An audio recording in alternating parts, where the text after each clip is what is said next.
Buenas tardes, queridos hermanos. El Señor les bendiga muy ricamente. Es para mí un privilegio otra vez el poder estar con todos ustedes en esta tarde. Creo que vamos a tocar temas y cosas muy necesarias y muy importantes. Y le he pedido al Señor, como sé que muchos de ustedes también lo están haciendo, que sea la Biblia, solamente la palabra de Dios, la que aclare las dudas, la que traiga luz y la que nos guíe en todo momento en la tarde de hoy.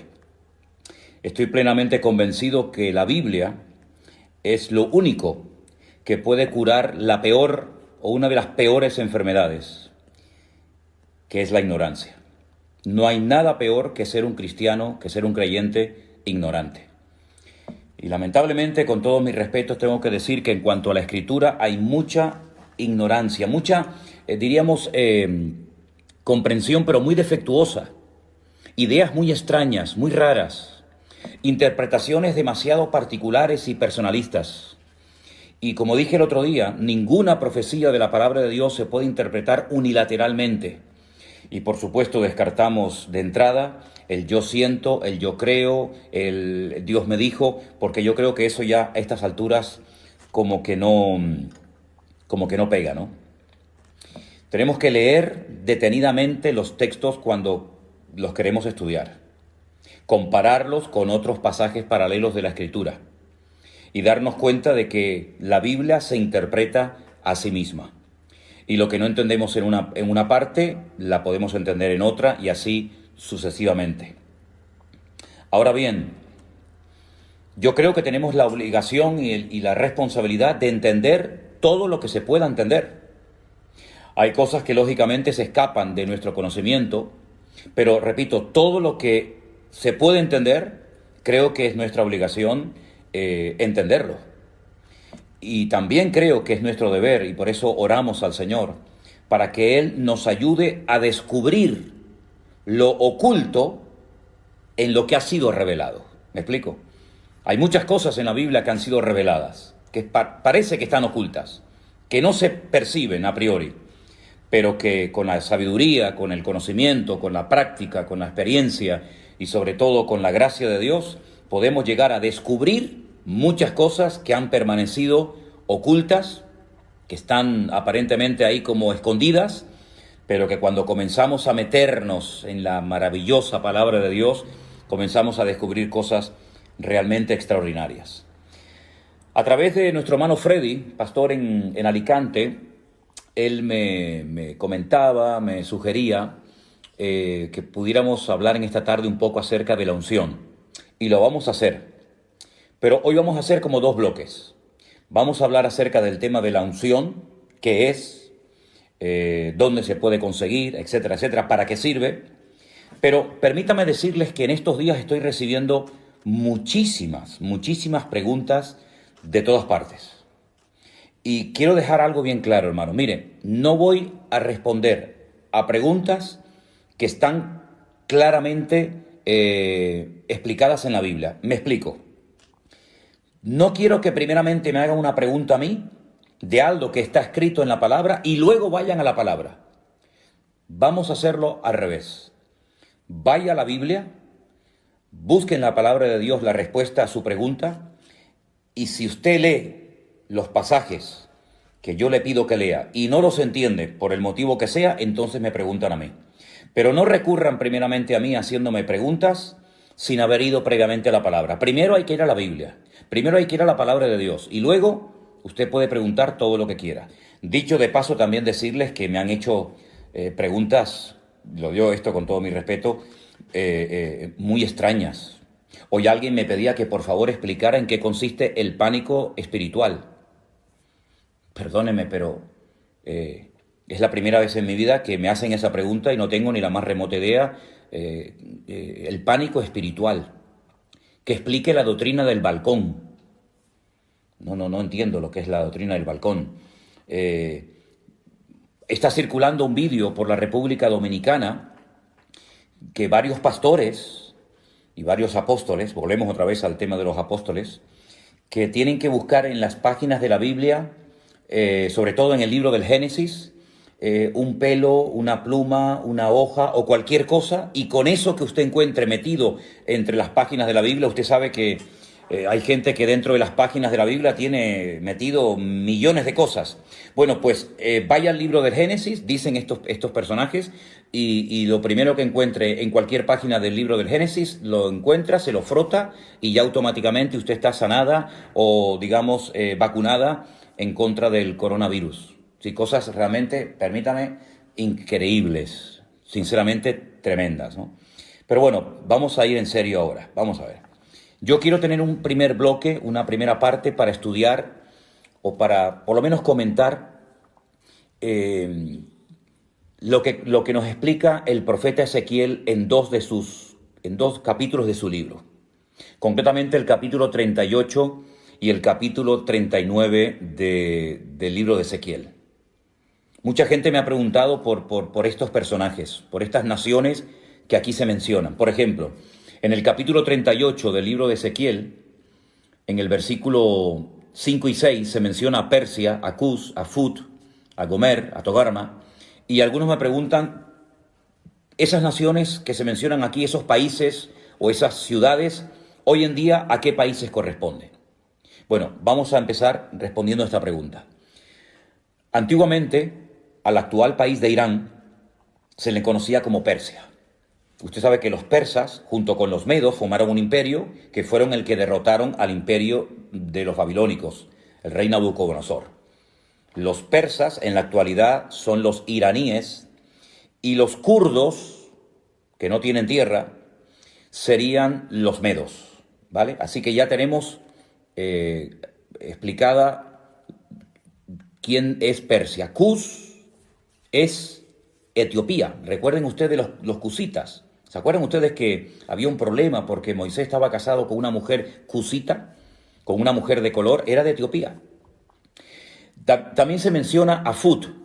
Fut en la Biblia es el país de Libia, ese país que está desarmado desde que murió Gaddafi. Es un país que está en constante guerra civil, pelean todos contra todos, pues Fut es Libia. Gomer, en el versículo 6, Gomer y todas sus tropas son exrepúblicas soviéticas. Y Togarma es la parte sur de Rusia.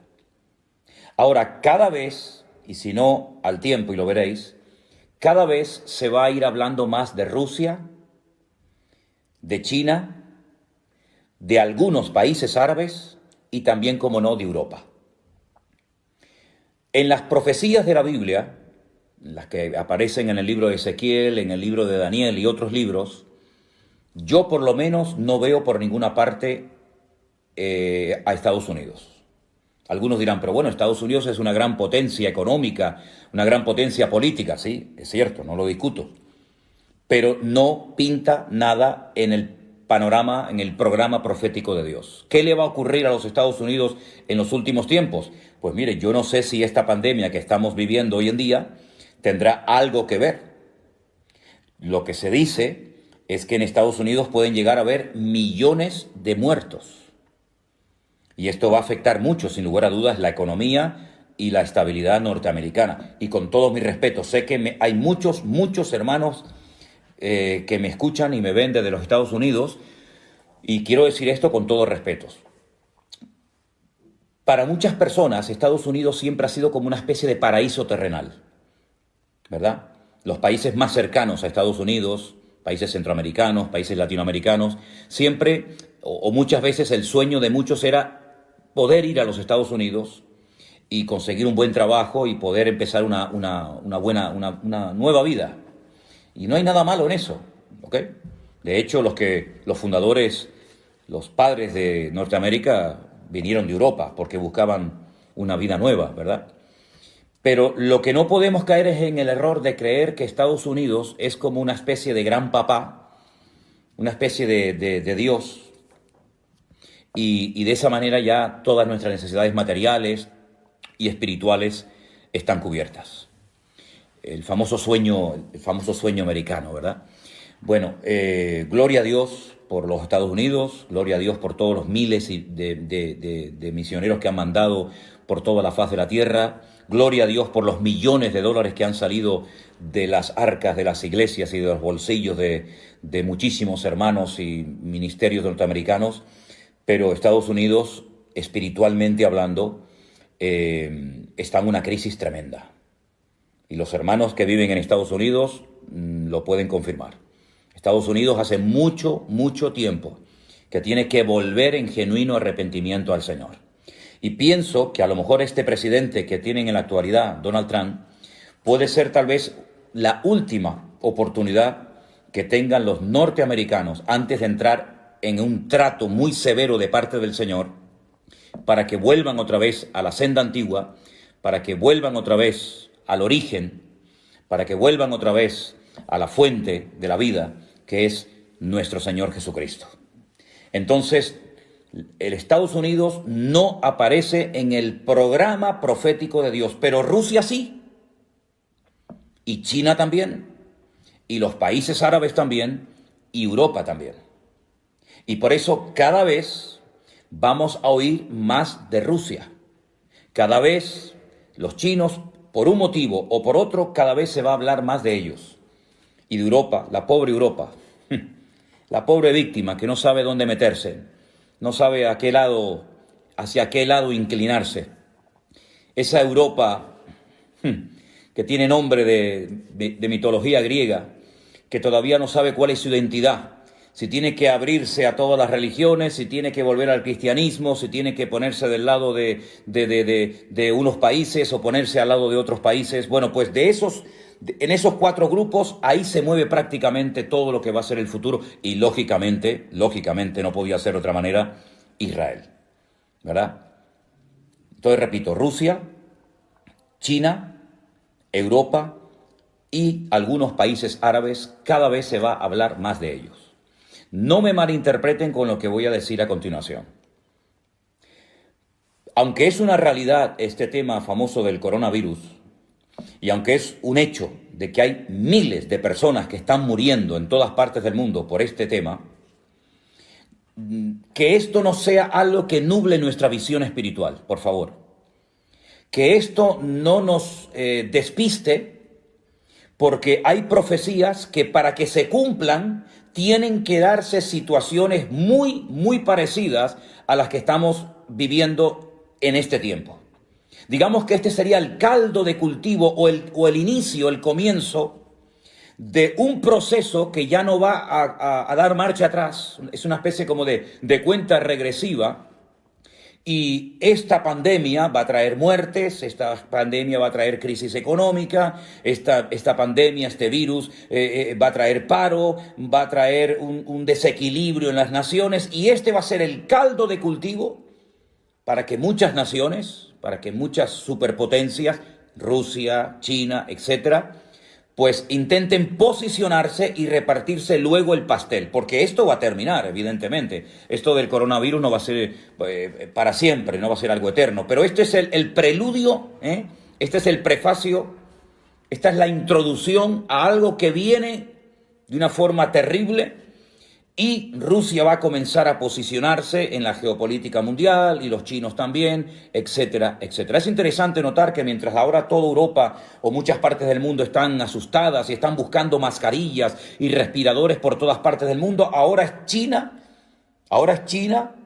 la que ofrece ayuda, la que manda médicos a Italia, la que manda aviones por aquí, la que manda aviones por allá. Y también Rusia también está ahora como una especie de Papá Noel, una especie de niño bueno, repartiendo ayuda por todas partes del mundo. Ojo, porque todo esto es el principio de dolores.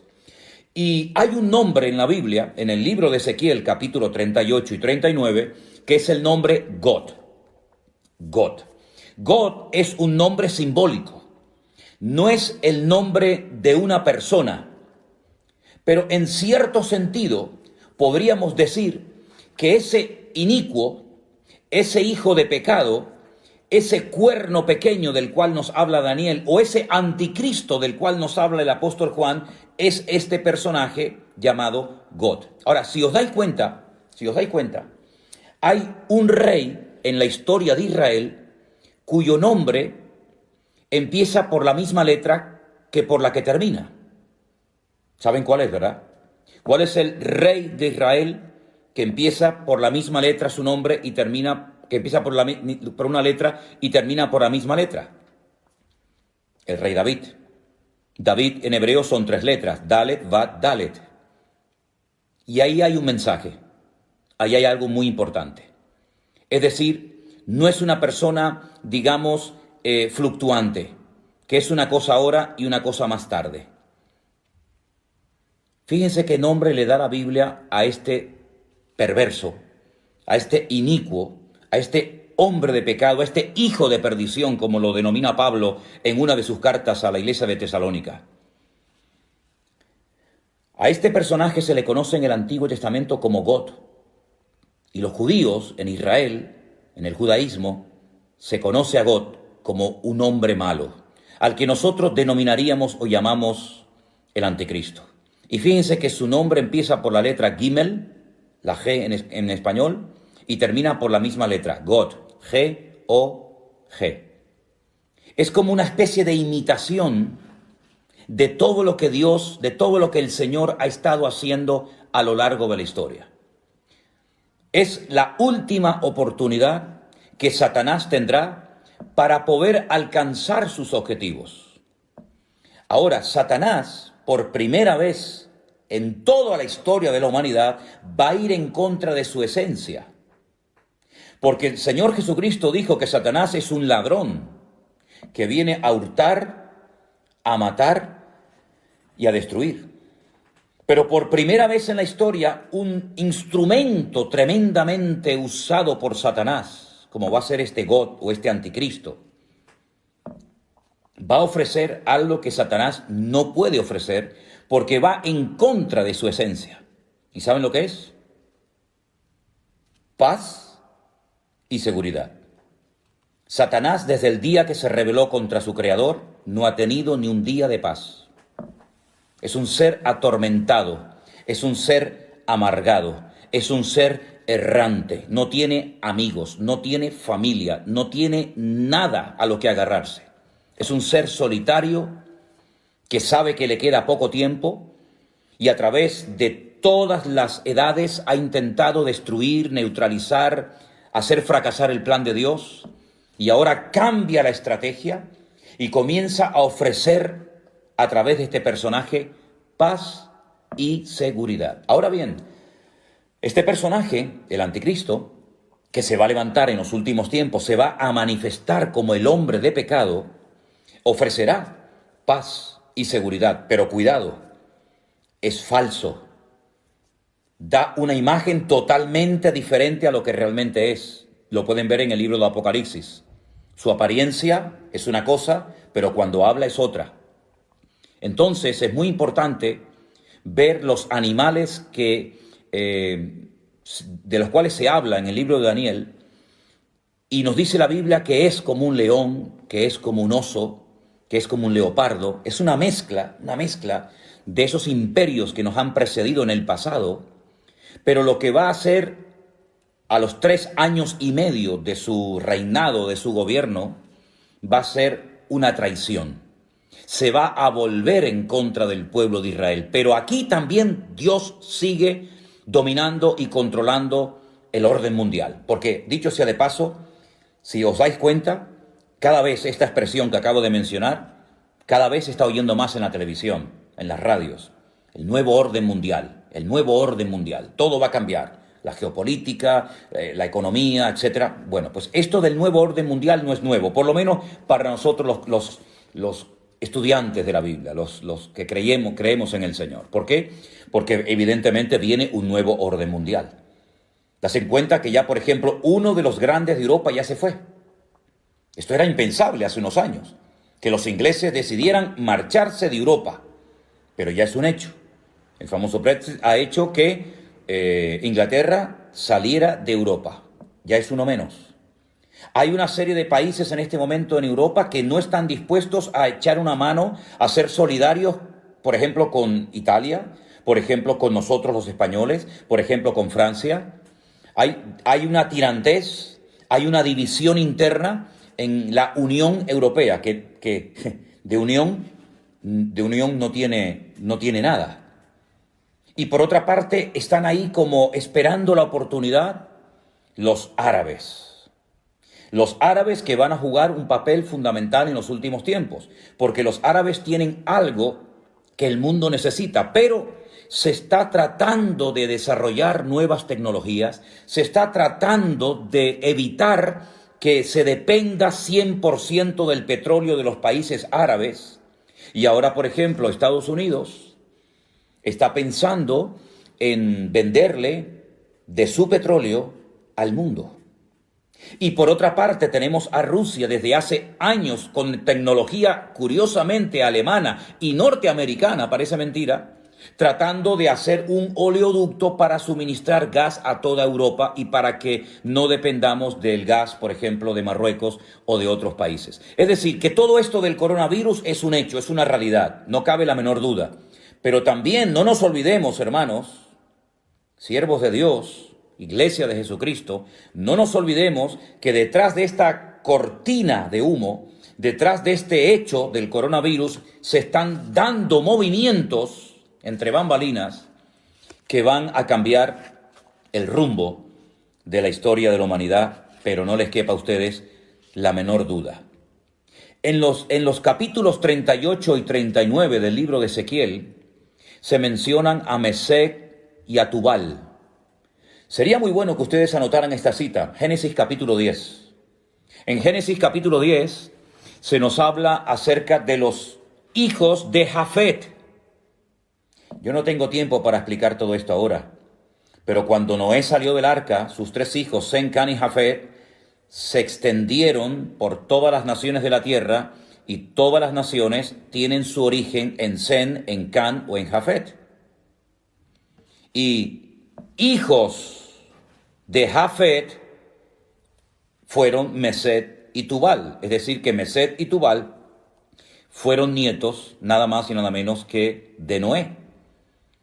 Y estos hijos de Jafet, estos nietos de Noé, sería muy interesante que ustedes vieran dónde se ubicaron, dónde comenzaron a reproducirse, qué países del mundo comenzaron a poblar, de tal manera que de esas regiones en los últimos tiempos se levantarán ejércitos tremendamente poderosos y armados hasta los dientes y que van a ser llevados, escuche bien esto, van a ser llevados por Dios hasta Israel para que allí conozcan el poder de Dios. Es decir, Dios nunca ha perdido el control de las naciones ni del mundo. Dios es soberano. Y Dios sabe cuándo y cómo y dónde mover a los líderes, a las naciones, a los ejércitos, etcétera, etcétera. Y es Dios el que lleva a Gog hasta la tierra de Israel y dice que allí es donde muere. Permítame leerles Ezequiel capítulo 39, versículo 11, para los que tienen su Biblia abierta. En aquel tiempo yo daré a Gog lugar para sepultura, allí, en Israel. Allí es donde será enterrado Gog, en el valle de los que pasan al oriente, al mar, y dice que en aquel lugar enterrarán a Gog y a toda la multitud que viene con él. Y aquel lugar será llamado el valle de la multitud de Gog. Es muy interesante que aún esta batalla, esta famosa batalla de Armagedón, aún no se ha llevado a cabo, y ya el Señor nos dice de antemano a través del profeta Ezequiel dónde va a ser enterrado Gog. Una vez hablando con unos rabinos en Jerusalén salió este tema, el tema de Gog, de Magog, de Mesec, de Tubal, porque Magog es la tierra, ¿vale? Magog es la tierra sobre la cual reina Gog, ¿bien? Y Mesec y Tubal son, digamos, regiones satélites, antiguas hijas de la Unión Soviética, que se volverán a unir en los últimos tiempos y, capitaneados por Rusia y por otros ejércitos, atacarán al pueblo de Israel desde el norte, dice la Biblia. El peor enemigo de Israel está en el norte. Cojan un mapa cuando puedan y tracen una línea recta desde Jerusalén hacia arriba y van a llegar derecho a Moscú. en línea recta, sin desviarse ni a derecha ni a izquierda, de Jerusalén hacia arriba, cruzan todo lo que son los altos del Golán, atraviesan Siria, pasan por Turquía y a continuación arriba, directamente, justo al norte, Moscú, la capital de Rusia. Entonces, lo que quería decirles es que el pueblo de Israel sabe perfectamente estas profecías. Muchos las conocen y saben perfectamente que del norte viene una invasión tremenda, tremenda. Ahora, como les decía, hablando una vez con estos rabinos, y salió el tema de God y cómo iba a ser enterrado y todo esto, me dieron una explicación, una respuesta interesante. No digo que sea exactamente así, pero yo os la voy a compartir porque sé que a muchos de ustedes les interesa este tema. ¿Se acuerdan ustedes cuando Noé salió del arca? Dice que al poco tiempo Noé apareció totalmente desnudo, borracho en la puerta de su tienda. Recuerden los 3 nombres de los hijos de Noé: Sem, Can y Jafet. Dice la Biblia que Can se burló de su padre. Parece ser que hubo sus más y sus menos. Y cuando Noé despierta, maldice a la descendencia de Can. Maldice a Canaán, que aún no había nacido. Los cananeos son descendientes de Can y eran naciones, eran pueblos que estaban totalmente bajo la maldición de Noé, porque hizo burla de su padre, porque vio la desnudez de su padre. Sin embargo, Sem y Jafet marcharon marcha atrás y taparon la desnudez de su padre. Y estos rabinos me decían que por un detalle de Dios a los descendientes de Jafet, y uno de ellos es God, el Señor le permite sepultura en la tierra de Israel. Ahí queda eso. Cómanse el pescado y dejen las espinas a un lado. La batalla será de tal magnitud, y quiero dejar una cosa bien clara, esta batalla que se describe en los capítulos 38 y 39 del libro de Ezequiel aún no se ha llevado a cabo. Esto es profético, esto nunca ha ocurrido. Esto es algo que va a ocurrir en los últimos tiempos. Desde Tbilisi, vecino con Rusia. Qué interesante este mensaje que nos acaba de mandar Miriam Masi. Te saludo desde Lisi, Europa del Este, país vecino con Rusia. Interesante. Esta batalla será de tal magnitud que una vez que termine, y la batalla se llama la batalla de Armagedón, se va a llevar a cabo en un valle precioso que he tenido la oportunidad y el privilegio de verlo muchas veces, de caminar por él, de conducir por medio del valle, el valle de Jezreel o el valle de Megiddo. Es un valle inmenso. Ya Napoleón dijo cuando lo vio, este es el valle perfecto para llevar a cabo una gran batalla.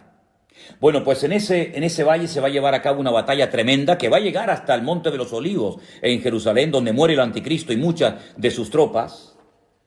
Y una vez que la batalla termine, dice que estarán durante 7 años quemando al fuego el armamento que las tropas trajeron para atacar al pueblo de Israel. Allí habrán tropas de todas partes del mundo, ¿eh? También los chinos mandarán millones y millones de soldados para atacar al pueblo de Israel. Porque al final todas las naciones del mundo quieren conquistar Jerusalén y la quieren para ellos. Y la Biblia nos enseña que en ese valle de Armagedón la batalla será tan espectacular. Dice la Biblia que lloverá lluvia impetuosa, piedras de granizo, fuego y azufre. Apocalipsis dice que serán del peso de un talento, 45 kilos.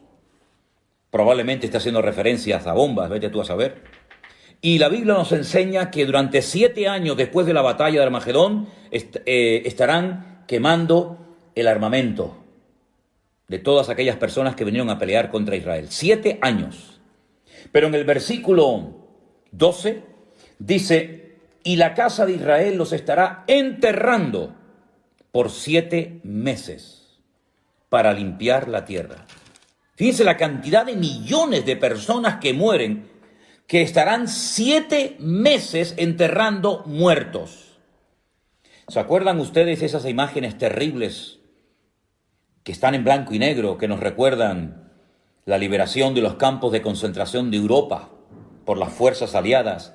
Cómo se veían unos bulldozers, cómo se veían unos tractores enormes arrastrando multitudes y multitudes de cadáveres para echarlos en fosas comunes.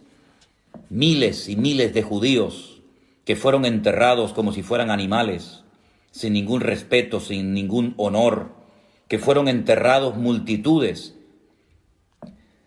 Pues durante 7 meses, y la Biblia no miente, la Biblia dice la verdad, durante 7 meses estarán enterrando los cadáveres de los soldados que fueron a pelear contra el pueblo de Israel. Porque en esa batalla todas las naciones de la tierra sabrán que el Dios Todopoderoso es el Dios de Abraham, el Dios de Isaac y el Dios de Jacob.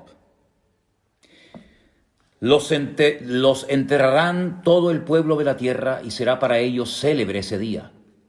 Tomarán hombres a jornal, versículo 14, para que vayan por todo el país para enterrar a los que queden sobre la faz de la tierra, para limpiarla, y al fin de 7 meses se hará el reconocimiento. Pasarán los que irán por el país, y el que vea huesos de algún hombre pondrá junto a ellos una señal para que entierren los sepultureros en el valle de Amón-Gad. Esta sería una tercera guerra mundial terrible, brutal. Y les digo algo más.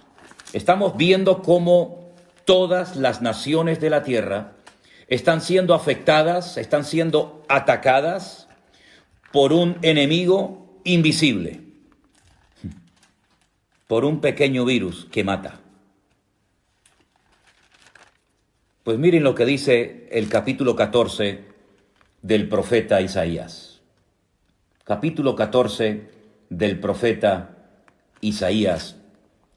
Dice, esta será la plaga. Qué curioso, ¿eh? Estamos en medio de una plaga. Pero es que hay otra plaga en el futuro, diferente a la que estamos viviendo ahora. Y esto es simplemente, como dije el otro día, un pequeño botón de muestra, un anticipo, un prefacio de lo que viene. Esta será la plaga con la que Dios herirá a todos los pueblos, habla en plural, que pelearon contra Jerusalén. Escuchen, la carne de ellos se corromperá estando ellos sobre sus pies, y se consumirán en las cuencas sus ojos, y la lengua se les deshará en su boca. Zacarías capítulo 14, verso 12, versículo 13. Y acontecerá en aquel día que habrá entre ellos gran pánico enviado por el Señor.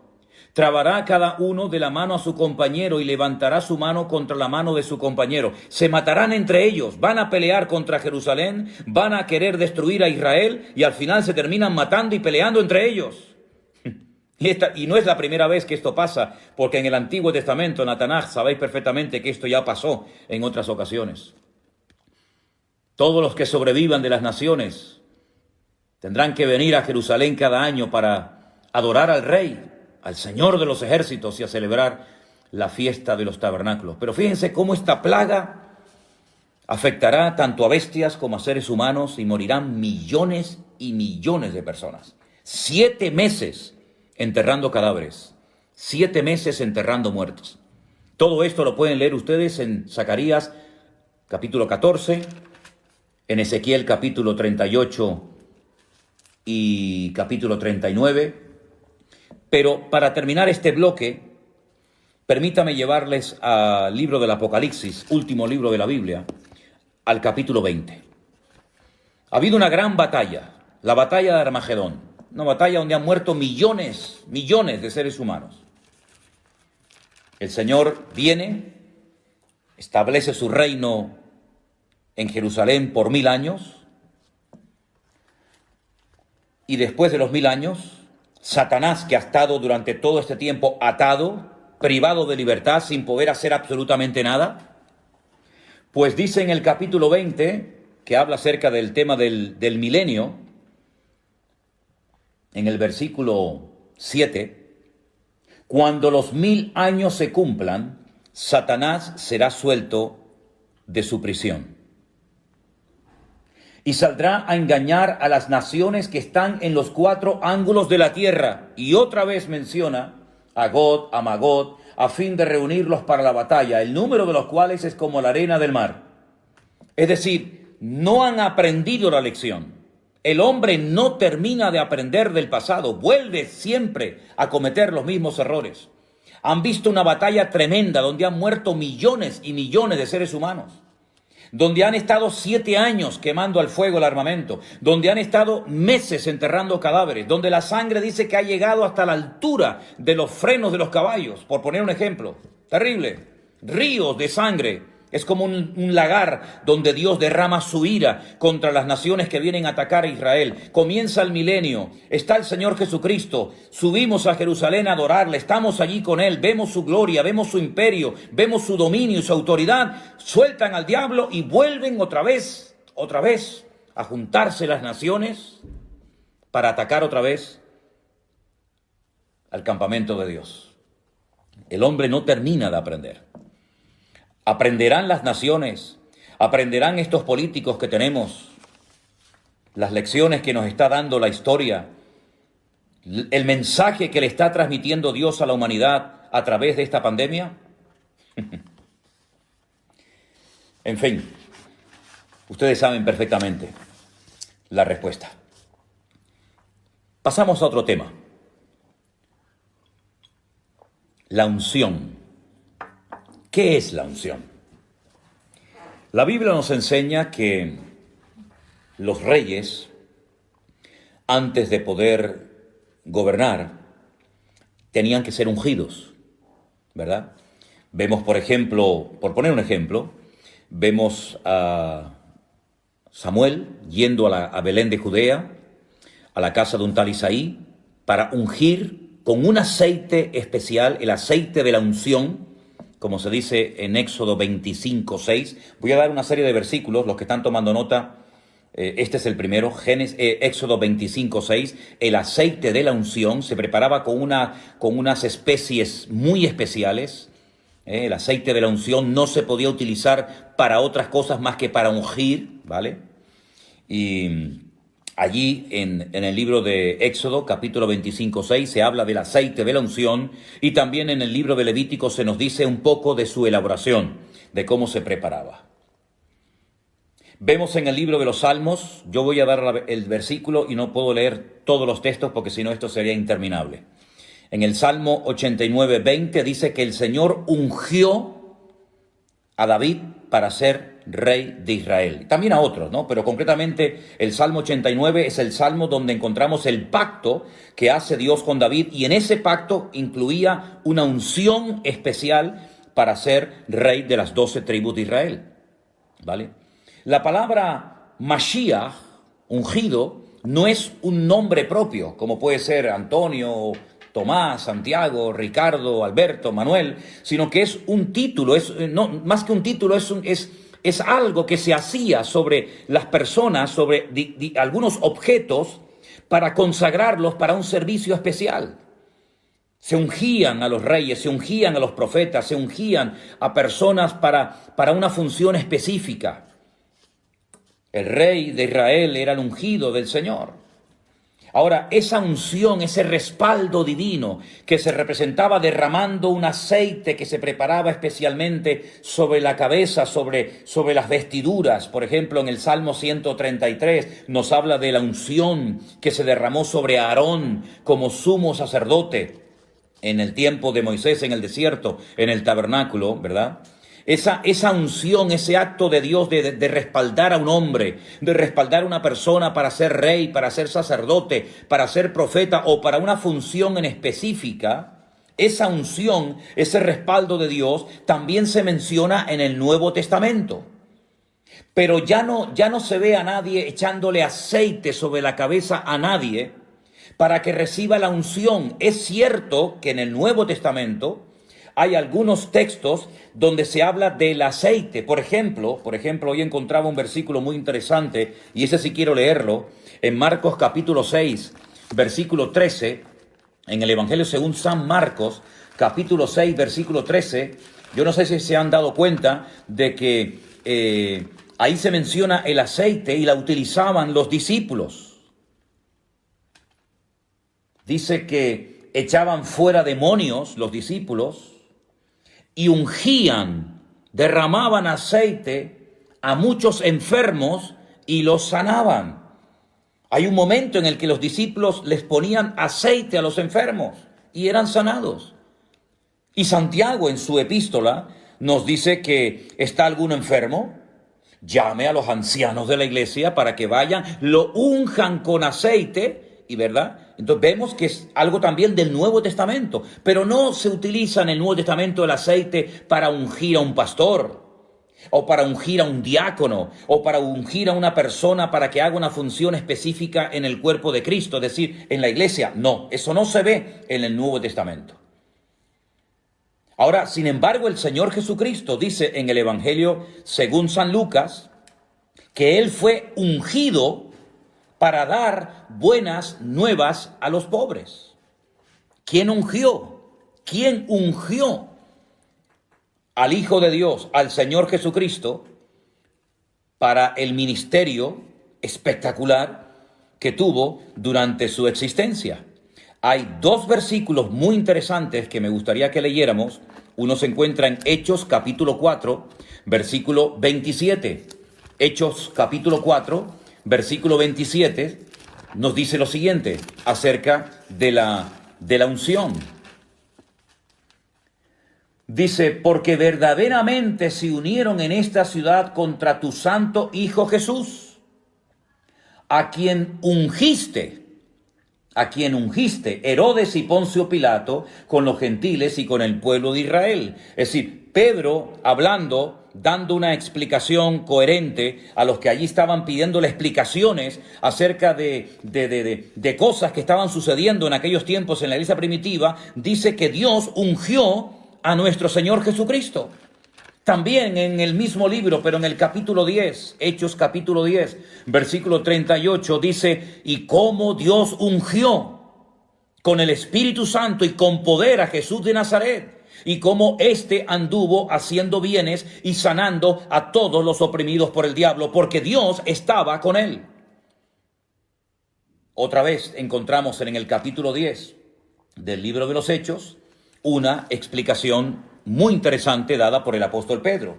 Y él dice que Dios ungió con el Espíritu Santo al Señor Jesucristo para poder desarrollar y para poder cumplir con la misión que el Padre le había encomendado.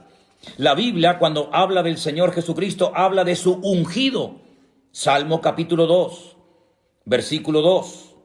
La Biblia dice en Lucas 4:10, el mismo Señor Jesucristo leyendo en la sinagoga, dice que Dios lo ungió para dar libertad a los cautivos, para dar vista a los ciegos.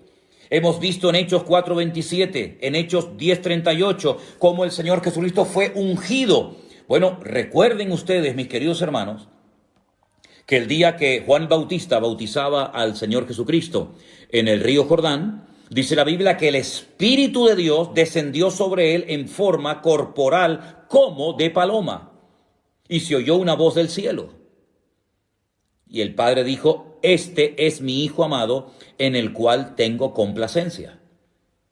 Por lo tanto, el mismísimo Señor Jesucristo fue ungido con el Espíritu Santo para poder desarrollar una función, un ministerio realmente extraordinario. Ahora bien, hoy en día, sobre todo en ciertos y determinados círculos evangélicos, vuelvo otra vez a decir lo mismo, es que conozco muy bien ese terreno, conozco muy bien ese ambiente, porque me crié y estuve muchos años en él, y sé que el tema de la unción es un tema que se ha sacado totalmente de contexto. Y entonces incluso he estado en culto donde se le echaba litros, botellas de aceite sobre la cabeza a la gente para que recibieran la unción de Dios. Eso no se ha visto en ninguna parte de la iglesia primitiva. Eso no se ve en ninguna parte del Nuevo Testamento. Pero sin embargo, en algunas iglesias evangélicas se ha visto y se utiliza muchísimo, no el uso del aceite para orar por enfermos, lo cual es bíblico. No digo que siempre haya que hacerlo, pero si se hace, no es ningún pecado. No estamos quebrantando ninguna norma bíblica, no es nada de superstición, ni es nada extraño. Se puede ungir con aceite a un enfermo. No hay ningún problema en hacerlo, es bíblico. Hay un texto de la Biblia que lo respalda. Luego, hay que decir amén, aunque tal vez no te guste, no lo hayas hecho nunca, pero hay algo que la Biblia dice acerca de la unción sobre los enfermos. Pero en ningún momento encontramos en la Biblia a pastores, a apóstoles, a discípulos echando botellas y botellas, litros y litros de jarra y de aceite sobre la gente para que reciban la unción. Eso no es bíblico, eso no es correcto, eso no es de Dios. Eso es un disparate, eso es un invento de los hombres y la gente en su ignorancia, que es una de las peores enfermedades que tiene la iglesia, lamentablemente. Y espero que se vaya sanando la iglesia con el bálsamo de la palabra de Dios, con el conocimiento de Dios. Espero que nos demos cuenta de que yo no tengo que ir a un altar para que un ungido me unja con aceite para recibir la unción del Espíritu Santo. Eso es un disparate. La unción no la da un hombre. La unción, el respaldo, lo da el Señor. Lo que pasa es que hay algunas personas que, como no tienen el respaldo de Dios, tienen que buscar el respaldo y la unción del hombre. Pero dice la Biblia, y vamos a leerlo, en 2 de Corintios, capítulo 1, versículo 21, repito, 2 de Corintios, capítulo 1, versículo 21, algo muy interesante referente a esto que estamos hablando en esta tarde. Dice, Él es el que nos confirma con vosotros en Cristo, y el que nos ungió es Dios. Eso lo dice la Biblia. Todas las Biblias del mundo dice que quien nos ungió es Dios. 2 de Corintios, capítulo 1, versículo 21. ¿Qué les parece? La Biblia dice que nosotros tenemos, ya es un hecho, es una realidad. Tenemos la unción de Dios en nuestra vida. Y como siempre digo, vamos a la Biblia. Vamos a la palabra. Primera de Juan, capítulo 2, versículo 20. Y dice así la palabra del Señor. Pero vosotros tenéis la unción del Santo. Vosotros tenéis la unción del Santo. Más adelante en el versículo 27 dice, pero la unción que vosotros recibisteis de Él, permanece en vosotros, y no tenéis necesidad de que nadie os enseñe, así como la unción misma os enseña todas las cosas. Y es verdadera y no es mentira. Así que, queridos hermanos y amigos, la unción de Dios se manifiesta de muchas formas. Evidentemente, no todo el mundo ha recibido la misma capacidad.